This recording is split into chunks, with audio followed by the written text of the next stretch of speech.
अबू सुफियान शाम से एक काफिला जिसमें 50,000 सोने के सिक्के और हर किस्म का माल मौजूद था लेकर मक्का जा रहा था। लेकिन दरमियान में एक बहुत बड़ा मसला था। मक्का पहुंचने के लिए उसको मदीना के पास से गुजरना लाजमी था और मदीना में मुसलमान इस काफिले को लूटने के लिए तैयार बैठे हुए थे। तो अबू सुफियान ने सोचा कि क्यों ना एक मिनट, मुसलमान काफिला लूट रहे थे, मुसलमान कैसे काफिला लूट सकते हैं, और वो भी रमजान के महीने में। असल में बदर की जंग से 1 साल पहले जब मुसलमान मक्का से हिजरत करके मदीना गए थे तो वो अपने साथ कुछ भी लेकर नहीं गए सिवाय उन कपड़ों के जो उन्होंने पहने हुए थे। मक्का वालों ने इनको गुस्सा दिलाने के लिए इनकी सारी चीजें, जमीनें, घर सब बेच दिए थे। और ये वो काफिला था जिसमें बहुत सारा सामान वो था जो मक्का के मुसलमानों से लूटा गया था। तो मुसलमान लूट नहीं रहे थे बल्कि अपने से लूटे हुए सामान का बदला ले रहे थे।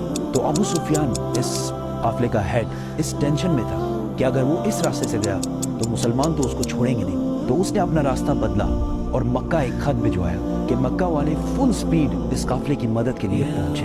तो वो बंदा जैसे ही मक्का पहुंचा उसने काबा के पास जाकर अपने ऊंट के कान और नाक काट दिए और अपने कपड़े फाड़कर जोर जोर से मदद के लिए चीखने लगा।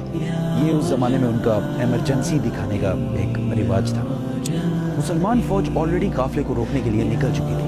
अबू जहल ने उस कासिद से पूछा, कितने आदमी थे? उस कासिद ने कहा ऑलमोस्ट कोई 313 लोग होंगे। अबू जहल ने कहा हम 1000 लोग लेके जाएंगे। फिर उसने पूछा कितने घोड़े हैं? तो उस बंदे ने कहा ऑलमोस्ट कोई 2 घोड़े होंगे। अबू जहल ने कहा हम 100 घोड़े लेके जाएंगे। फिर उसने पूछा मुसलमानों की फौज में ऊंट कितने हैं? उसने कहा कोई 70 कैमल्स होंगे। We'll bring 170. अबू सुफियान का काफिला मेन रोड को छोड़कर किसी और रास्ते से निकला और मुसलमानों की फौज से बचकर भाग गया। तो अब लड़ाई करने की कोई जरूरत नहीं थी क्योंकि काफिला तो बच गया। The caravan is safe. So there is no need to fight. Not fight. लेकिन अबू जहल ने कहा कि अब अगर काफिला बच भी जाए हम इन मुसलमानों को नहीं छोड़ेंगे क्योंकि इनके एक एक बंदे को मारने के लिए हमारे पास 3 लोग मौजूद हैं। We finish them tomorrow. We fight. Mohammad सल्लल्लाहु अलैहि वसल्लम ने अपनी फौज को बदर के पहले कुएं के पास जाकर पड़ाव डालने का हुक्म दिया। तो एक सहाबी ने आकर पूछा, या रसूलल्लाह, ये जगह आपने अल्लाह के कहने पे चूज की है या मशवरे से? तो आप सल्लल्लाहु अलैहि वसल्लम ने कहा कि ये तो हमने मशवरे से चूज की है। तो उसने कहा कि अगर हम आगे जाकर पड़ाव डालें तो वहाँ पानी भी ज्यादा है और हम दुश्मनों को इन कुओं पर कब्जा करने से भी रोक सकेंगे। आप सल्लल्लाहु अलैहि वसल्लम को इसका मशवरा बहुत पसंद आया और पूरी फौज आधी रात को इस जगह से इस जगह पर मूव हुई। दूसरे दिन अबू जहल की फौज जब सामने आई तो वो मुसलमानों से 3 गुना बड़ी थी। Utba, a very rich मक्कन businessman, अपने भाई और बेटे के साथ सामने आया और मुसलमानों को चैलेंज किया कि कोई है जो हमसे आकर लड़ाई कर सके। मदीना के 3 अंसार इनसे लड़ने के लिए सामने आए। तो उतबा ने कहा, ये कौन है? हमें अपने भाइयों के सर काटने हैं जिन्होंने अपने बाप दादाओं के रिलीजन से बगावत की है। हजरत हमजा, हजरत उबैदा और 24 ईयर ओल्ड अली रज़ियल्लाहु ताला अन्हु सामने आए और लड़ाई शुरू की।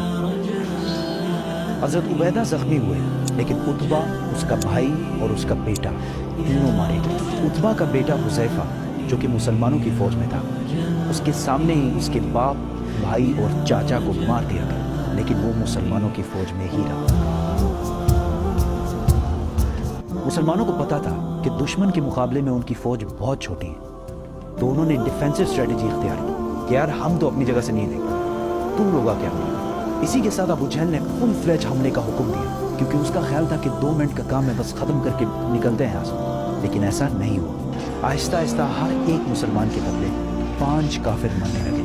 काफिरों की फौज पीछे हटी और टेंशन में पड़ गई कि यार ये हम इनसे 3 गुना ज्यादा है और हम इनको इनकी जगह से भी नहीं ला पा रहे। मीनवाइल मुसलमानों ने अपनी सफ़ों को बदला और फ्रेश लोगों को सामने लाकर खड़ा कर दिया। अबू जहल ने दोबारा फुल फ्लेज हमले का हुक्म दिया लेकिन फिर वही हुआ और काफिर फौज पीछे हटने लगी। लेकिन इस बार मुसलमानों ने इन पर हमला कर दिया और काफिरों की फौज बदर को छोड़कर हर तरफ भागने लगी और काफिरों का जनरल बाज अबू जहल मारा गया। मक्का में सारे जीत की खबर का इंतजार कर रहे हैं, क्योंकि पिछले 60 साल में मक्का के कुरैश को कोई बड़ी शिकस्त नहीं हुई थी और ऑलमोस्ट 65 साल पहले इन्होंने अबरहा के 60,000 फौज को भी हराया था और इसकी वजह से पूरा अरब कुरैश को अपना लीडर मानता था। लेकिन अब मक्का के कुरैश सिर्फ 313 लोगों से हार गए। पहले जो लोग जंग से भागकर मक्का पहुंचे तो उन पर किसी ने यकीन ही नहीं किया कि ऐसा हो ही नहीं सकता कि हम जंग हार गए हों। लेकिन आहिस्ता आहिस्ता उन्हें समझ आने लगी कि वो ये जंग और पूरे अरब में अपनी इज्जत हार चुके हैं। एक मशहूर वेस्टर्न हिस्टोरियन लिखते हैं कि जंग बदर से पहले अरब मोहम्मद को एक कमज़ोर आदमी समझते थे जिसको अपने ही लोगों ने निकाल दिया था और वो दूसरों से मदद मांगता फिरता। लेकिन जंग बदर के बाद मोहम्मद एक बादशाह और मिलिट्री इंजीनियर्स के तौर पर पूरे अरब में मशहूर हो गया, क्योंकि उन्होंने अपने से 3 गुना बड़ी फौज को हरा कर दिखाया था। जीत की खबर लेकर जब मुसलमान मदीना पहुंचे तो हर तरफ खुशी और सेलिब्रेशन चल रही थी। लेकिन जैसे ही रसूलुल्लाह सल्लल्लाहु अलैहि वसल्लम अपने घर में दाखिल हुए तो उनको पता चला कि उनकी बहुत ही प्यारी बेटी रुकैया, जिससे वो बहुत प्यार करते थे, कुछ ही दिन पहले फौत हो चुकी है। इस बात से रसूलुल्लाह सल्लल्लाहु अलैहि वसल्लम को बहुत दुख हुआ, लेकिन मुसलमानों की खुशी और सेलिब्रेशंस जारी रखने के लिए उन्होंने अपने गम का जिक्र किसी से भी नहीं किया और ये सेलिब्रेशन ज़्यादा देर चल भी नहीं सकती थी, क्योंकि इस बार अबू सुफियान ने पूरे अरब से 3000 की फौज जमा करके मुसलमानों से बदला लेने की तैयारी शुरू कर दी थी। They are gathering. Every young man with a sword is on his way to Mecca.